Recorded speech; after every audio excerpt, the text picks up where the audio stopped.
any gold standard could be contemplated, there would have to be an audit, a proper audit, an independent audit of US gold reserves. I don't see that happening. What we want to do is devalue the hell out of the dollar, revalue gold. Who benefits who? Well, it certainly benefits us with all the gold we've been bringing back. And maybe to Alasdair's point, all this gold we've been bringing back and not telling anyone about. Do you think that the only gold coming back is coming back through COMEX? Hell no, it ain't. It's coming back through proxy banks and to JP Morgan's vault. And there's so much more gold coming back than is just being recorded on COMEX. I guarantee it. So we bring all this gold back, and then we devalue the hell out of the dollar and revalue gold to a level that not only benefits us, but it benefits all the central banks of the world who have been accumulating in hand over fist since 2016 and 17. The topic of a potential revaluation of U.S. gold reserves has recently gained significant attention among economists and financial experts, sparking a debate marked by sharply differing viewpoints. Alasdair Macleod, a respected analyst known for his measured and evidence-based approach, argues that any serious consideration of a gold revaluation is premature. He points out that the U.S. government has never authorized a fully independent audit of its gold holdings, leaving many questions about the true quantity and accessibility of these reserves. Macleod believes a revaluation would only be seriously contemplated in response to a severe financial crisis, one that fundamentally undermines confidence in the US dollar and the fiat currency system. Until such a disruptive event occurs, he maintains that discussions of gold revaluation remain largely theoretical and speculative. In contrast, Andy Schectman offers a more assertive and strategic perspective, arguing that a gold revaluation is not only possible, but may already be under consideration behind the scenes. Schectman bases his position on a straightforward calculation. For every $4,000 increase in the price of gold per ounce, the U.S. Treasury would gain approximately $1 trillion in balance sheet value. A revaluation to $24,000 per ounce, a price level advocated by prominent figures such as James Rickards, could add roughly $6 trillion to the government's accounts. This adjustment could serve as a soft default mechanism, helping to stabilize the bond market and manage the looming $28 trillion in federal debt scheduled to mature by 2028. Importantly, this would not involve the physical movement of gold, but rather an accounting adjustment that strengthens the Treasury's financial position without raising taxes, borrowing more, or cutting spending. Adding further weight to his argument, Schectman suggests that the U.S. government has been quietly repatriating gold reserves through financial institutions like JP Morgan in preparation for this possible revaluation. He also references reports that former President Donald Trump had plans to issue gold-backed Treasury securities by July 4, 2026, as part of a broader, coordinated initiative among central banks dating back to 2016. These developments point to a carefully planned strategy to restore confidence in the US dollar and provide a sustainable path forward amid growing economic uncertainty. Now, we present the clips from the interview. Before we continue to discuss this, please subscribe to our channel and activate the bell icon for timely updates. Thank you and enjoy the video. Well, I want to first start by saying I will often cite Alasdair's work. Often credit him when I'm on with Dunnigan and others that he's the smartest guy in the industry. So I say this with respect, and I'm going to take an opposite viewpoint on this because I've been trying to think how we get out of this sticky wicket. I'll just cite two other things real quick before I jump into that. Michael Hartnett, analyst at Bank of America, came out just the other day and said central banks will be forced to revalue gold reserves to reduce domestic debt burden. Very positive for gold. And then Francisco Blanch, Bank of America Securities, says gold revaluation bullish for gold, showing it's no longer a barbarous relic but a key asset for central banks. Now even the biggest central bank of them all is taking a renewed interest in gold. Every $4,000 increase in the price of gold would give the Treasury General account $1 trillion free and clear. Put gold at $10,000, they get $2.5 trillion, and that's the number that Mike Maloney came up with by using M1, dividing it into the money supply. Guys like James Rickards said 24,000, and he has another metric for doing it at $24,000. I want to suspend everything we know about logic right now and just say at $24,000, it would give the Treasury General account $6 trillion free and clear to work down their debt. What it would really do is devalue the dollar. Now, I want people to think about this for a moment. If Trump really does want to reshore manufacturing, which I do believe is a noble cause and must be done, 60% of this country has no college education. AI is going to eviscerate and kneecap a lot of white-collar jobs. We need to put people to work. But we have $28 trillion coming due, you guys, in 3 years in treasuries that are maturing. By 2028, we owe $28 trillion. We have a $3 trillion a year spending deficit, right? So that's another 9. 28 and 9 is 37. We take in $5 trillion a year in tax revenue. What the hell do you do there? You're halfway there. Not even, you're a third of the way there to what you owe.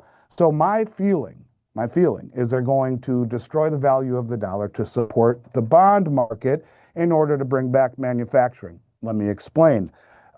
I do believe they will revalue gold. I do. And when I did an interview with Judy Shelton, she as much told me so. Now, to Alasdair's point, she said first thing would need to be done would be to audit the gold. And she got very angry that their excuse was that it was logistically challenging and too expensive, as the gold is spread between the New York Fed, West Point Mint, the Denver Mint, and Fort Knox. She said, we're the United States, for God's sake, spend a few $1 million and audit the stuff already.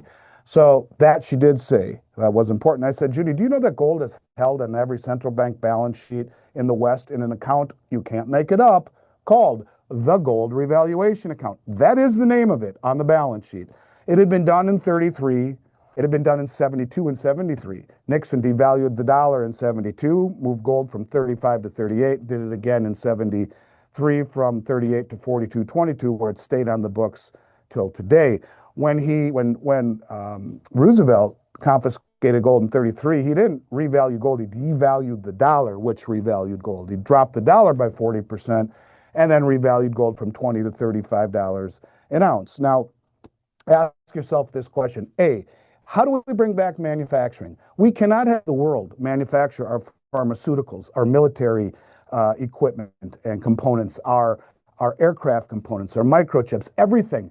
And this is the problem with being the world reserve currency. In fact, Vice President Vance even came out and said, and he wrote this on White House letterhead citing Triffin's dilemma, which says when you're the world reserve currency, you'll always have an imbalance in trade and your manufacturing gets hollowed out and sent abroad because we cannot give the world enough in the way of dollars, specifically, to just through trade in order for them to have enough liquidity to do what they need to do.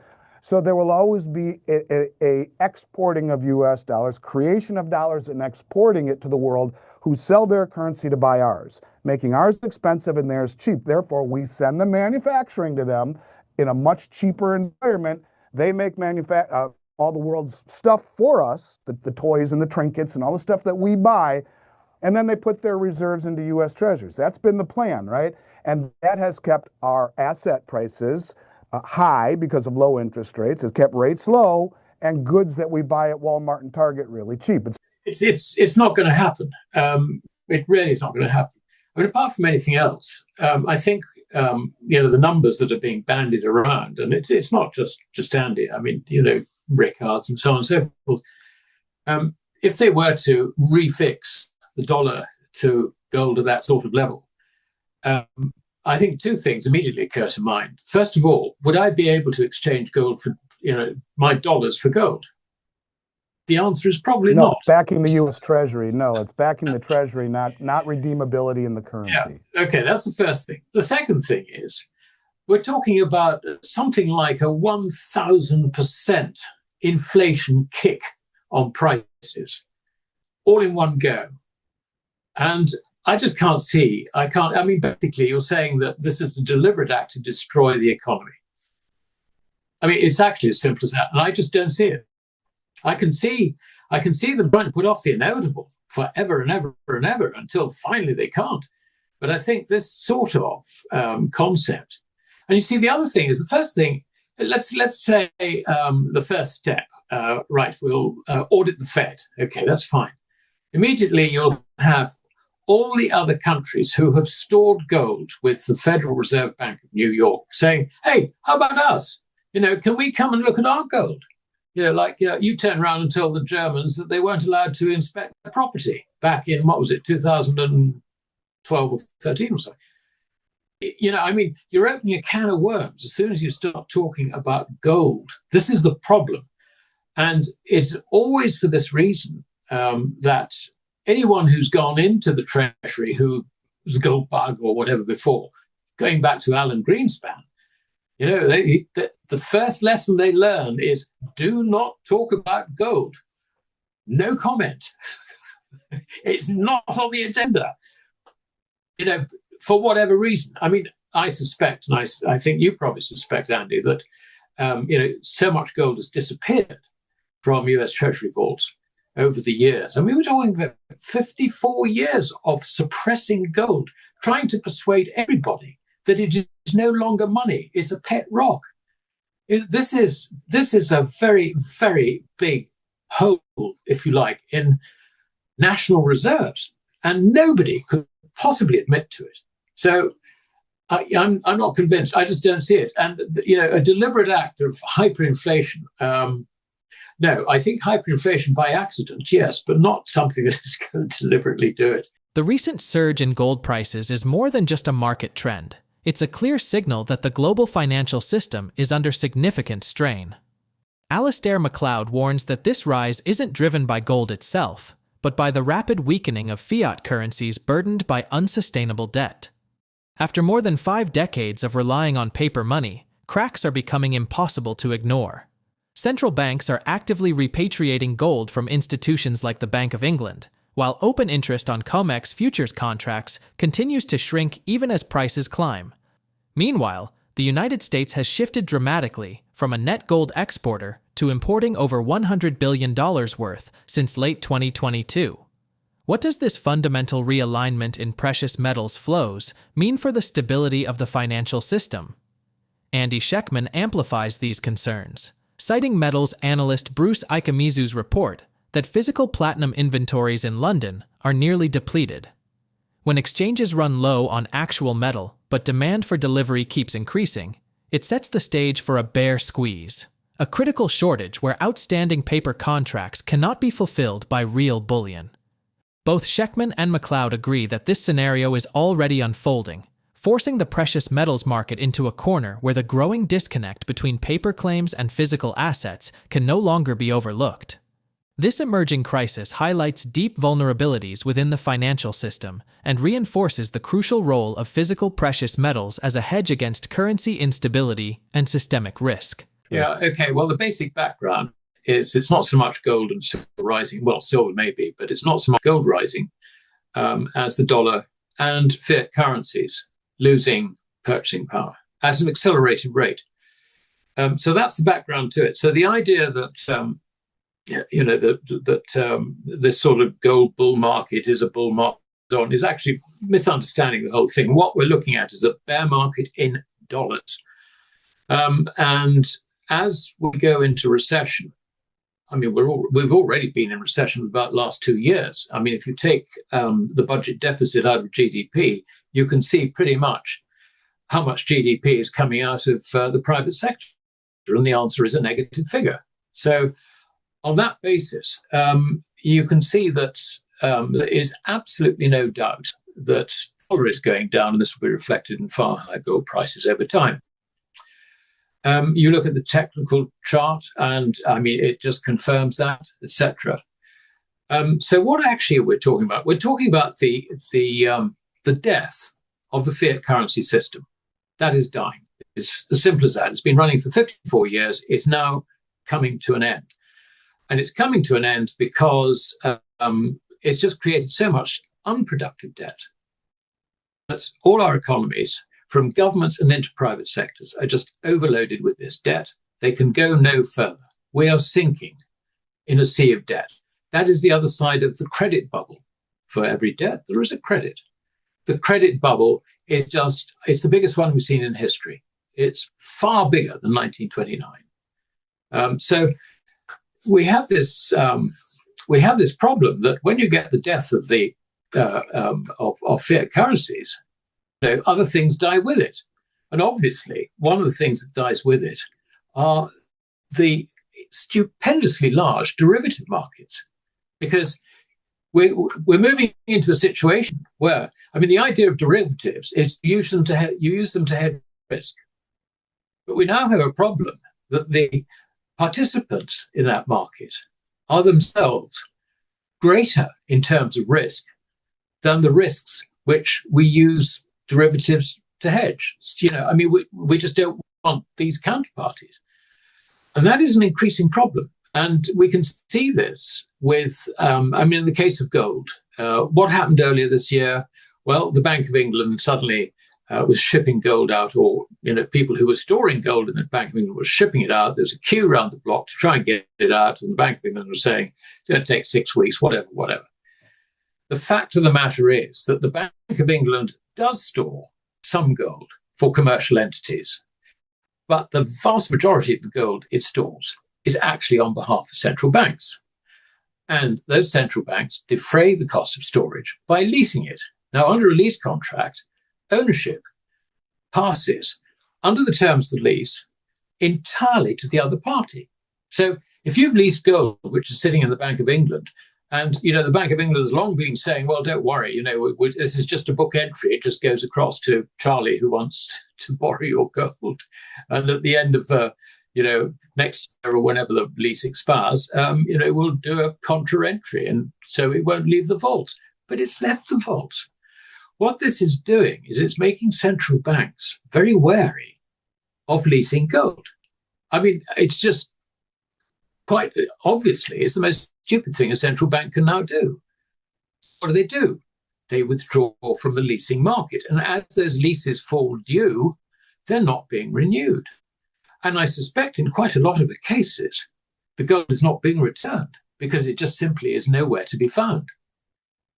So under these circumstances, what we have is the shortage of physical beginning to impact on liquidity in the derivative markets. And we can see this on COMEX with open interest in the gold contract. Despite gold rising into new high ground and, doubling in whatever in the last year or 18 months, you'd think open interest would be 600,000 contracts or something. No, it's sort of only just above the oversold levels. I mean, basically, the squeeze has been on the system. And the same is true in silver. Particularly in the last week or two, we've seen open interest in the silver contract fall while the price shoots up. What's that if it's not a bear squeeze? We've got it in platinum group metals. It turns out that both America and China have been stockpiling platinum. How much is there left in the market? Zippo, nothing. There's nothing in London at all. No liquidity. I mean, obviously, there are people who own platinum, probably commercial entities who store it in London vaults. But this isn't liquidity available to the people who make sort of deal forward contracts and all the rest of it. Every single month, we're seeing massive amounts of gold and silver being brought into the United States. In the first 3 days of the August contract, we saw over 2 million ounces of gold post for delivery, over 20,100 contracts. Now, I used to say that less than 1% of contracts stood for delivery. During my career, that would be a truism. No one stood for delivery. These contracts were rolled over. These contracts were cash settled. It would be a way for producers or even a company like myself to hedge exposure. If I have 2,000 ounces or 5,000 ounces of gold in my warehouse, I will sell 5,000 on COMEX. If the price goes down on the 5,000 ounces of gold by $100, I'm down $500,000. But what I sold short on COMEX goes up commensurate. So it allows me to be market balanced, market neutral. I don't have any intention whatsoever of taking delivery of those contracts, but that is exactly what we are seeing. And to give you an idea, remember I said less than 1%, just within the first 3 days of the August contract so far, of the 20,126 contracts that were posted, 100% of those contracts, all of them, stood for delivery. That's $7 billion worth of gold that stood for delivery. Now, this is what we've been seeing nonstop. What is also interesting is that the majority of that gold, goodbye, left the exchange. Now, a lot of times people say, well, the stuff standing for delivery isn't leaving the exchange. It is leaving the exchange. And you ask yourself, who the hell's doing this? Who's got that kind of bread, that kind of liquidity? But we've been seeing this every single month over month over month over month over month. 4 billion this month, 8 billion this month. Now, there was an interesting chart that I saw, and I want to give credit where credit is due. I don't know who this is, but it's PM, Precious Metals Bug, on Twitter. And he says, I looked for the totals for the COMEX daily silver stock reports for the last few days. And this would have been from August 1st. It's August 1st, and then you had a weekend, the 4th, the 5th, the 6th, and the 7th, okay? 1, 2, 3, 4, 5 trading days. In 5 trading days, we saw 1.721192, 1,721,192 ounce, 1,721,192 ounces of silver that was received into COMEX, right? So you're talking a lot of money. Over 1.7 million ounces of silver came in to the COMEX.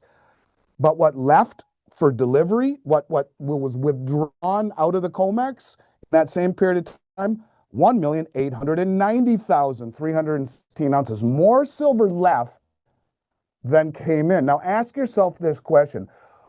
Where the hell is 1.9 million ounces of silver going to be stored, if not in the COMEX vaults? Where's it going? Who's taking possession of it? The sustained withdrawal of gold from exchanges, growing pressure on physical supplies, shrinking inventories, and record bullion imports into the United States all signal a deeper, fundamental shift in the global financial system. While some maintain that gold's monetary resurgence will only occur following a complete loss of confidence in fiat currencies, mounting evidence points to the transition already being quietly set in motion. This is reflected through strategic reserve reallocations, balance sheet adjustments, and subtle policy shifts that often go unnoticed outside specialized circles. These interconnected developments go beyond isolated market fluctuations, revealing a profound evolution in how value and trust are anchored in the monetary landscape.